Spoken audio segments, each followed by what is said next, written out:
Doug Karsch, Scott Anderson, 97.1. Open lines, 248-539-9797. Great to be with you here on a Thursday in Detroit. Coming off wins last night for the Pistons and Red Wings. And we love taking your Piston and Red Wing calls here. We get some NFL stuff coming up later this hour. And we'll play the entire Amon-Ra. For context, what do you have to say about the hiring of Drew Petzing and some fans' reaction? I think it's important we do that. And then you know, it might change your opinion. It might not. Who knows? But we'll get to that coming up a little bit later on. A lot of people wanted to talk about that yesterday. But during the game last night, Red Wings were on TNT. TSN up in Canada has their hockey night. I think Hockey Central or whatever it's called. They were talking about the Red Wings and really, really leaning into the fact that they thought the Red Wings were going to be aggressive. They have the second most cap space. They have 8 of their 9 premium draft picks over the next 3 drafts to move. So first, second, or third round picks. They have 8 of those 9. They've got prospects.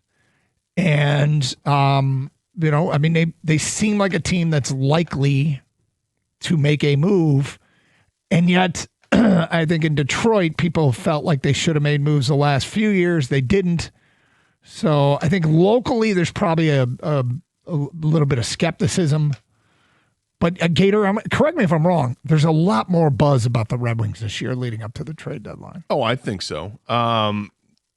I expected there'd be some talk heating up in the next day or two because they played in Toronto, and Toronto's like the mecca of hockey information, and people throw stuff against the wall and see if it sticks or whatever, or they'll have an opportunity to step into a press box with Steve Yzerman, get some stuff off the record or whatever.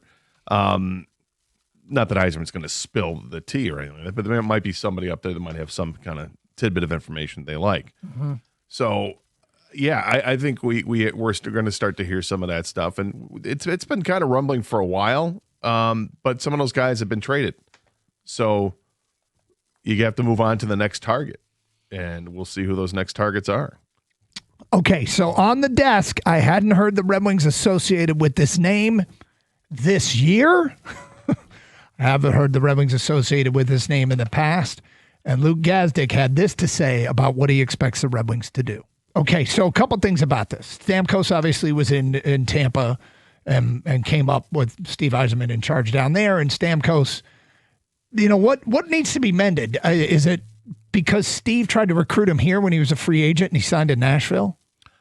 I don't remember there being anything else. Kenny? Was there something back when they were in Tampa? He's big on hockey. Our station's Kenny. Do you know is there bad blood there? I don't think there's bad blood. I just think, when it comes to negotiations like that, there's hurt feelings all the time when it comes to things like that. So I'm not sure. I haven't heard anything that there's a bad relationship there. Maybe I don't know if somebody out there knows anything that we missed, but okay, Steven Stamkos is 35. You heard about his production, and look, there's a history there. What do you make of this possibility? I certainly would have been more interested in it a couple of years ago than I am now as he's getting older in his career. But as you heard him point out, he does have 21 goals this season. If 7 of them are game winners, okay, timing is great for all that. 33 points in 49 games. So it's not a ton of production for a guy that's getting paid $8 million a year and the guy who will be paid $8 million a year for the next couple of years. So that concerns me. I mean, could they find somebody more productive for a similar price? But again, everything is going to depend on an asking price. And if you're able to make some team eat some of the money, does it make it even more attractive? Not sure. I'm lukewarm to it. Are you? Yeah. It feels like something that Yzerman would do. And again, asking price and any of the salary getting picked up are interesting questions, interesting variables here that could make certainly a trade more palatable to bring Steven Stamkos to Detroit. There was some discussion on the desk of Artemi Panarin, which, look, where Panarin is in his career, and it's something you always have to consider, right, is fit. How does a guy fit with your roster? It's easy to look at stats and say, oh, look at he's putting the puck in the net, blah, blah, blah. But that's another guy, right? You're getting, like Stamkos, tail end of the career, most likely. You wonder if that player is going to be worth it moving forward because You don't want to get a guy for what they have done. You want to get a guy for what they are going to do. And so, some bigger name players like Panarin, who's 30, mid-30s, and, it's not like he's not producing. He is. Does he fit? Stamkos feels like the kind of guy that a team that's serious about winning would like to have. And he would help. The question is, what are you going to have for the next couple of years? And Yzerman seems to like trading for term, though, right? Yeah, you're right, because there are extra years on it. It would make more sense for the Red Wings based on what Steve Yzerman likes to do, which is not trade for rental players. But you're trading for a player that for what he is now, not what he was, and what he used to be was a 40-goal scorer. I mean, he scored 60 in his fourth year in the league. He scored 50 more a couple times here. So, but that's way back. It's in a way back when machine. What is he now? Does he fit with the team now? He's a center. So do you want to shake up the second line and, take Andrew Kopp off the second line? Kopp has been very good for this team. He's very valuable with the intangibles that he does and digging pucks out of the corner and it plays really well at both ends of the ice. But again, if you can find a way where the cost isn't that much, then yeah, I guess I'd be interested in it. But again, it's the name. It's Steven Stamkos. You hear that name and you start thinking, oh, this guy, yeah.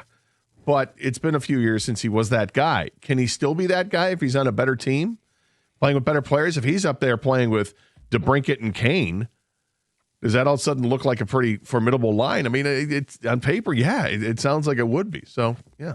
Kenny? Kick some tires. Kenny, what do you think of this? There's good and bad with this, obviously. With Steven Stamkos, you're talking about an older name. He has produced this year, which is good. And you also, if we're serious about making a playoff push, he would provide substantial playoff experience to a relatively younger roster in terms of the young guys. I look to add more defense, but if you were going to make a trade for Steven Stamkos, this would be the time to do it because, by everything I've heard, Barry Trotz, the general manager of Nashville, is, not that good of a GM. So if you were to fleece a team, this would be the team that you might want to fleece.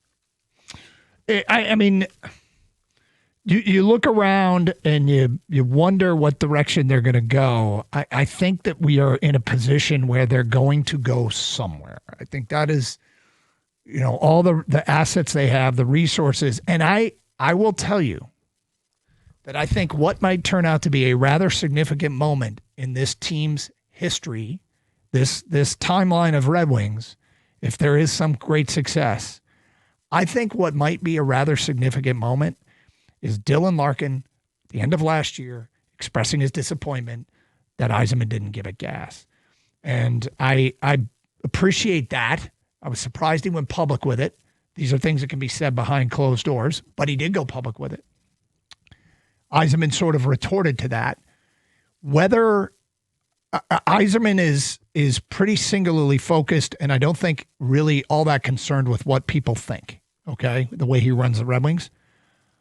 I think in the back of his mind, he can relate to a captain that wanted more.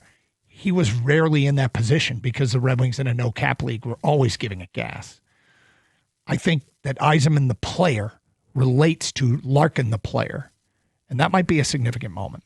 Yeah, well, the other thing is Yzerman, the player, and Yzerman, the GM, he knows who Steven Stamkos is. Yep. And knows what he's going through and whether or not this is a fit. So I guess that's a plus. That's in a plus column, that it's not an unknown commodity. This is somebody who knows the player and pretty well. So if he makes a decision to go for it, I'd give more grace to Yzerman on this one than I would somebody else, because he should know who the player is.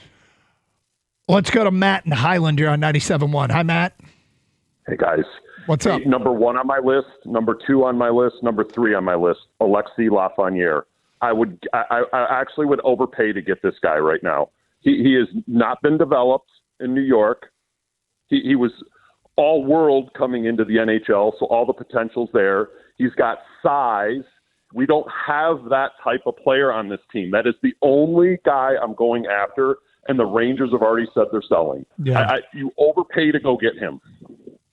Well, there's a lot of trade rumors regarding him, and yeah, that is a possibility. And the Rangers are a team that right now is you could maybe take advantage of. So the Red Wings are listed as a possible team that could end up with him.